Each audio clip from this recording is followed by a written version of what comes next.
Hello everyone, welcome to Tech Sharmit. In this session, we are going to discuss about another very important topic related to Angular pipe, where we will learn about another example in which we will use async pipe with as keyword. Okay. So prior to this session, like we have already discussed about async pipe with promise and async pipe with observable. So this session is in the continuation of the same, where we will learn about the async pipe with as keyword. Okay, so by the end of this session we will be able to understand why do we use async pipe with as keyword, what are the benefits of using it, and how we are supposed to write the syntax and structure to implement that. But before we proceed further with this session, I would like to recommend you to please go and check out the previously released sessions first, because they all are in proper sequence and sync. So if you follow them sequentially, then it would be much more easier for you to understand the ongoing topic and to implement the logic. Okay, alright, so now let's get started. The first thing that we are going to do here is to put the heading and the titles. So you can see in app.component.html file we have one heading, that is Angular 19 course by Tech Sharmit. After that we will write here h2, and then we will mention the heading of today's topic, that is async pipe with as keyword in Angular. So this is our main topic which we are going to discuss today. Okay, let's save this and try to run this application. So ng serve --- open enter, wait for a few seconds, and then it will show you the output that is coming as like this: async 19 course by Tech Sharmit, async pipe with as keyword in Angular. Perfect. So this is ready, right? Now the next thing that we are going to do here is we will write the code from scratch, but before that we should know about the basic definition of it, like why we are using it and what we are learning. Okay, so here today in this session we are learning how the async as syntax in Angular lets us store the unwrapped observables promise value in a local variable for cleaner, reusable and template code.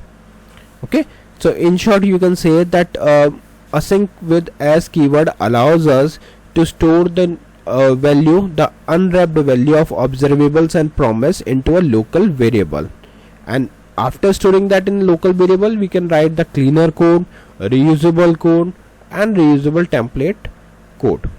Okay, so I think definition wise we are good. We are on the same page that Angular async with as keywords allows the user to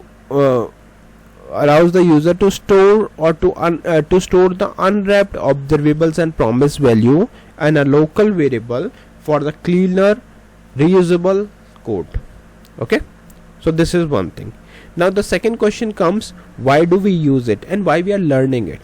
Because it avoids repeating the async pipe again and again for printing the values. It improves the performance and it makes the template easier to read and maintain. So while writing the code as a developer, you all know that how much it is beneficial if we write the code in a readable manner, right? So to implement that thing, what we will do, we will use the async with as keyword, because if you are not using async with as keyword, then in that case you have to write multiple async line, right, which is very time consuming and complex thing. So to avoid this kind of situation, we will use async with as keyword. Okay, alright, so let's go to app.component.ts file. There we will write the basic stuff that we need for implementing the logic, and then we will go one by one further.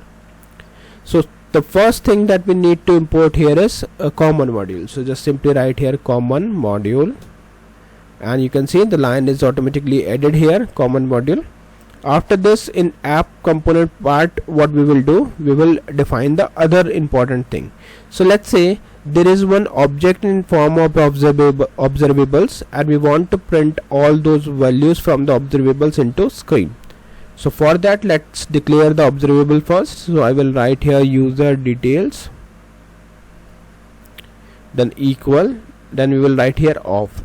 And remember one thing, once you write off and press enter, it will automatically add this line to your code.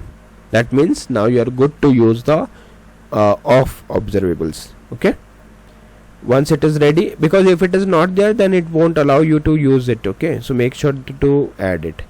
Then you can use parenthesis, and inside a parenthesis double curly braces, and then you can expand it. Okay, fine. So in this observable, in user detail observable, I want to store firstly the name. So what I'll do, I'll simply write here name, and then I can store any name. For now I'm making it as a static thing, but you can consider it as a data that is coming from an API. Okay, or if you don't know about API and all, don't worry, like I'll tell you once we move further. So here in case of name, what we will do, we will write some name, let's say text Sharmit, then we will put comma, and the second thing I would like to write here is email. So here I will write abc dot, okay, put quote, here we will write abc at xyz.com. Perfect. So this thing is ready. Now you can simply save it, and after saving it, you can see this user detail is saved properly. So basically we did three things here. We imported common module, we imported off for RxJS, and we have added this observable, that is user detail. Now the next thing that we are going to do here is we are going to use it to print the data. Now here firstly I'll tell you the problem. Like if you do it manually, like without using the as keyword, so in that case what will happen, you have to write async again and again, right? So that is, let me show you half of the portion of it. I'm not going to write it completely, otherwise you will learn the wrong approach. So I'll just quickly show you like how what I want to say. Okay, so suppose you want to print the user details, then pipe async, and after that I want to print the name. So in that case I need to write one line for name, then for another one for email. So that is not a good practice, and that's why I'm not writing it completely. Okay, so what is the good practice? If we are not going to use that thing, then what is the right approach? So to follow the right approach, what you can do, you can simply write here a ng container. We know that why do we use container and all, because HTML is already covered. If you don't know, you can refer from there. So here what I'll do, I'll simply use star ng if, and then we will write here user details, then pipe symbol, then we will write async, and then as user. Okay, then we will write here p tag, the first paragraph tag, which will help us to print the name as a paragraph value. So here I will write name, then colon. Colon is not a part of syntax, you can use hyphen or equal, whatever you want to use. I just want to show it with colon, that's why I'm using it. Then you can write here user dot name. Perfect. Save it and refresh the browser. So you can see it shows name as text Sharmit, and this is what we were expecting, right? So you can see we just used async only one time in a code. We are not repeating it, right? Because we are using this async as a user. So that is why like it is now providing us a cleaner code.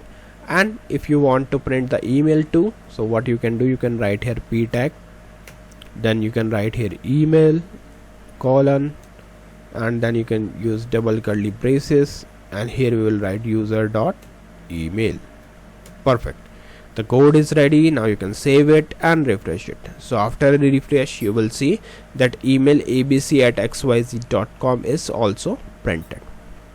So like these are the two values which we plan to print on the user browser whenever user try to see it. So we are able to do it, and now difference is also clear, I think, because if you want to go with a static approach, you can write anything like directly variables and print these things, but here we are considering it as a API scenario.